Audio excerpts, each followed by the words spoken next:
எப்பொழுது பார்த்தாலும் வருமானத்திலேயே குறிக்கோளாக இருக்கின்ற முதலமைச்சர் தான் இன்றைய முதலமைச்சர் ஸ்டாலின். இவர் தான் இப்படின்னா அப்படி மகன். அவர் யாரு? திமுகவுக்கு எந்த அளவுக்கு உழைச்சிருக்காரு, எத்தனை தடவை ஜெயிலுக்கு போயிருக்காரு.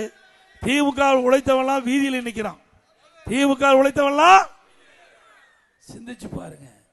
திமுக கட்சிக்கும் அண்ணா திமுக கட்சிக்கும், அண்ணா திமுக கட்சி ஜனநாயக முறைப்படி உள்ள கட்சி. இன்னைக்கு இந்த கட்சியில பொன்மனச்சம்பல் புரட்சி தலைவர் எம்ஜிஆர் காலத்தும் சரி, அம்மா காலத்தும் சரி, அம்மா மறைவுக்கு பிறகும் சரி, சாதாரண ஒரு வார்டு செயலாளர் கூட, ஒரு கிளைக்கழக செயலாளர் கூட இந்த கட்சிக்கு பொதுச் செயலாளராக ஆக முடியும். திமுக வர முடியுமா? இப்படி வாய் திறந்து பேசுறதுக்கு யாருக்காவது அந்த கட்சியில தில் இருக்குதா? அப்படி இல்லை. அம்மா தெளிவாக சொன்னாங்க சட்டமன்றத்தில், எனக்கு பின்னாலும் அண்ணா திமுக 100 ஆண்டு காலம் தொடரும். இப்ப அந்த வாய்ப்பை உங்களால எனக்கு கொடுத்திருக்கிறீங்க. எனக்கு பின்னால ரவி வருவாரு, இங்க இருக்கிற யாராவது ஒருத்தர் வருவாங்க.